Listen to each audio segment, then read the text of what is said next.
a slight variation of, when we have him. Sometimes he plays tight end, sometimes he kind of plays that little wing deal, and we just kind of moved around to try to create a little bit of a different angle and a couple of blocking schemes where it wasn't a new play or anything. Kind of felt on the edge. We weren't setting the edge of some of the zone plays. We kind of put him in the backfield and let the lineman set, let him insert. So just a subtle change, and it's not a huge deal. It's a big, bit of help in the run game. Gave us a little bit of a lead stuff. It's not the answer. Just a little variation. Can sit here and work all these hours. You got to come up with something. Can the tight end though, and when you're using him that way, still be an option in the pass game? Or can he? Yeah, it just So, for example, like defensively, we'll get defended differently when the tight end is a tight end on the line of scrimmage as soon as he comes off the line. A lot of defenses right now, as soon as he comes off the line, even when he's in that wing position, they treat him more like a two-back because you can come against the grain and insert him and cross-cut and bootleg and all that. So a lot of defenses identify the tight end. Is he detached or is he with the core? And is he on the line or off the line? So all we did is just moved it, changed the angles just a little bit, and. But there's certain routes you can do. There's certain routes you can do. Because from where he is, he'd be late. So, we had a few things ready last week to do from there in the pass game, but we just, we didn't get to it. Didn't need it the way the game went. Rashad Berry's a guy that seems to flash every time he's out there, Kevin. I know he's raw, very raw, but he's a guy that seems to just look good every time he's out there. Can you talk a little bit about Rashad Berry's skill set? He's one of the more, if you just watch guys run around, like, between Paris, J.K., and then maybe him sometimes, just the explosiveness, what's going on now. We didn't move him until we had the injury with A.J. and Marcus was injured coming out of summer, and so he didn't get moved to summer. So he's just kind of getting up to speed where he's getting more confident, getting more comfortable. He's got the skill set to play defense. I think he could be a phenomenal tight end. And as he's growing and kind of what it's allowed to do right now in practice, he's practicing better. Luke Farrell is practicing better, so is Jake Hausman. So now Marcus Bond practice isn't doing as much, and when he goes, he's practicing harder because his practice volume got squeezed a little. Where I think in previous years he'd done a lot. I think he wore out, and as he wore out, I think his practices got maybe sloppy, not very, and that became the way he played. Right now, Marcus's practices are shorter because Rashad's doing better, Luke's doing better, Marcus is practicing better, now Marcus is playing better. So that group and all of it kind of feeding off each other. Rashad's very talented and he's doing well. We got to keep building him. Kevin, one thing you guys have been doing well recently are these RPOs. We haven't seen a lot of those at Ohio State in the last few years. When were you first exposed to that as a coach? What do you like about those plays? Initially at Northwestern, there was a little bit years ago, this is 15, 18, 20 years ago now, and you didn't know what you were doing.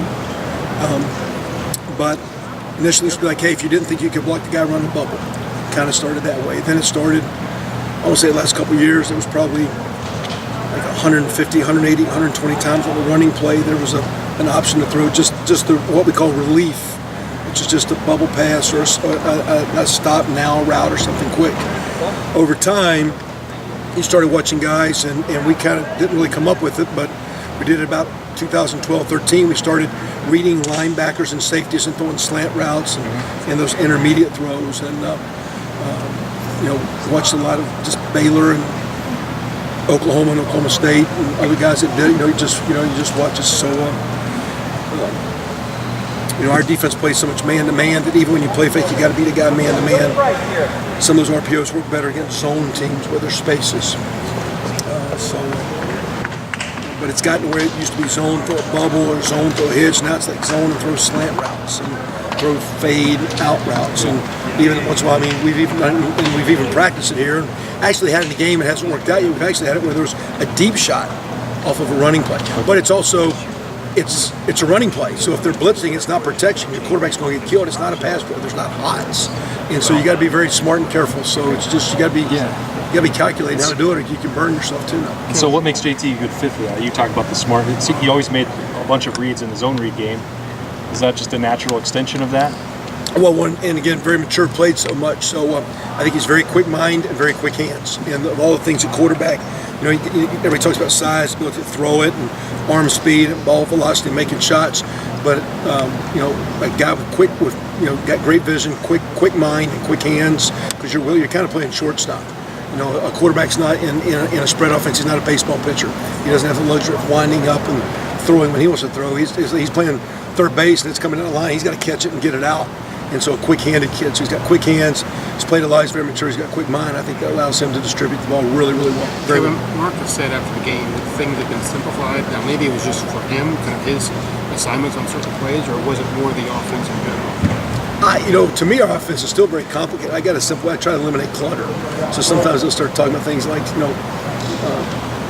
they'll get some conversations, and sometimes I know some things maybe I want to call. So I don't want to confuse him because why? One of the quickest ways to slow an athlete or slow a team down is make them think. And so how do you be very, very sound? How do you adjust all the multiple coverages, the RPOs, the blitzes, the fronts? How are you sound?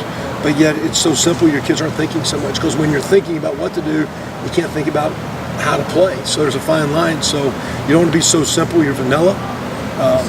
And at the same time, so I've always tried to, in my golfing world, the less you think about the swing once you get going, the better you are. And I try to work really hard for players, just like, and I'll ask them like, what are you thinking? Instead of me telling you something, what are you thinking? They start like, what are you talking about? What are you thinking about that for? Like, why are you worried about that? And so just trying to get those guys to learn how to get their vision and get their mind on things so they're kind of focused. And I think that's the simplification because I think they worry. And there's clutter, and it slows you down. Is that something that's changed since the Oklahoma game at all?